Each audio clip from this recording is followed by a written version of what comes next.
एक रिपोर्ट के अकॉर्डिंग 1977 से लेके 2017 तक में पूरे देश में 2130 पुल गिरे हैं। लेकिन जब सरकार से सवाल किया गया कि भैया इसका कारण क्या है, तो सभी सरकारों ने एक स्वर में कहा कि 80% पुल गिरने का कारण डिजास्टर है, आपदा प्रबंधन है, भगवान के द्वारा दिया गया बाढ़, भूकंप, सुनामी है, यानी सरकार की तो कोई जिम्मेदारी नहीं है। और 10% में सरकार ने ये कहा है कि 10% पुल गिरने का कारण है घटिया क्वालिटी का मटेरियल और मेंटेनेंस की कमी।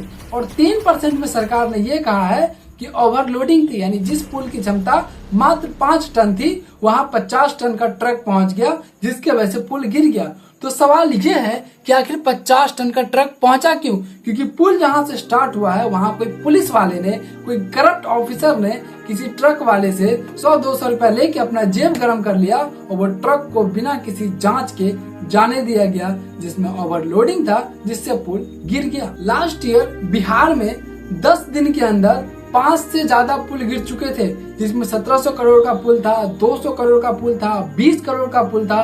कुछ पुल तो ऐसे थे जिसका उद्घाटन भी नहीं हुआ था, सोचो वही पुल गिर गए। अभी कुछ ही दिन पहले झारखंड के 2 शहरों से खबर आई थी कि जिसमें जो उद्घाटन के लिए पुल बना है वो पुल पानी में बह गया।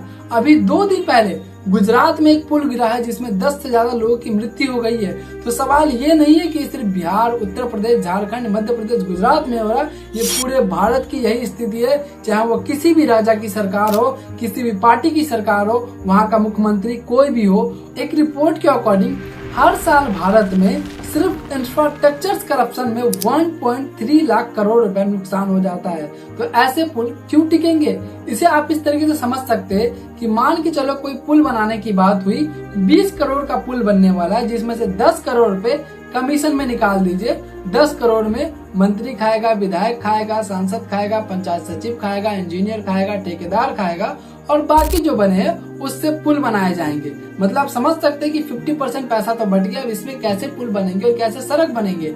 और जो वहाँ पर लेबर काम कर रहे हैं उनके पास ना ही कोई टेक्नोलॉजी है, ना ही कोई प्रोफेशनल स्किल्स है। जैसे बोला जाता है भैया 2 बोरा सीमेंट में 4 बोरा आलू डाल दो, तो भैया वहाँ पर मसाला बन के तैयार हो जाता है। आलू का मतलब बालू था। तो इस तरीके से करप्शन भारत में चल रहे हैं, और ये किसी एक राज्य की बात नहीं है, पूरे भारत में इंफ्रास्ट्रक्चर करप्शन बहुत ही हाई लेवल पे है। सरकार को भी अपनी जिम्मेदारी को समझना पड़ेगा। कब तक इन छोटी छोटी हादसाओं में हजारों लोग अपनी जान गंवाते रहेंगे और अकाउंटेबिलिटी के नाम पर जीरो होता रहेगा? जब तक इंजीनियर, ठेकेदार पैसा कमाएंगे, आपकी और जान हमारी ऐसी जाती रहेगी। अगर आज आपने सरकार से सवाल नहीं पूछा तो कल के हादसे में, कल के पुल एक्सीडेंट में, रोड एक्सीडेंट में, रोड जब बहेगा तो हो सकता है आपके परिवार का कोई लोग भी बह जाए और आपका परिवार भी अनाथ बन जाए। इसलिए आज सही समय है। अगर आप सवाल पूछ सकते तो पूछिए, लेकिन अगर नहीं पूछ सकते तो जो पूछ रहा है उसका साथ दीजिए। अगर आप चाहते हैं कि इस तरह का वीडियो में और बनाता रहूं तो आपका सपोर्ट, आपका समर्थन बहुत जरूरी है। सरकार से सवाल पूछने के लिए वीडियो को शेयर कीजिए, कमेंट में अपनी राय बताइए। बाकी आज के लिए इतना ही, मिलते हैं अगले वीडियो में। जय हिंद, जय भारत, सुरक्षित रहे, सतर्क रहे।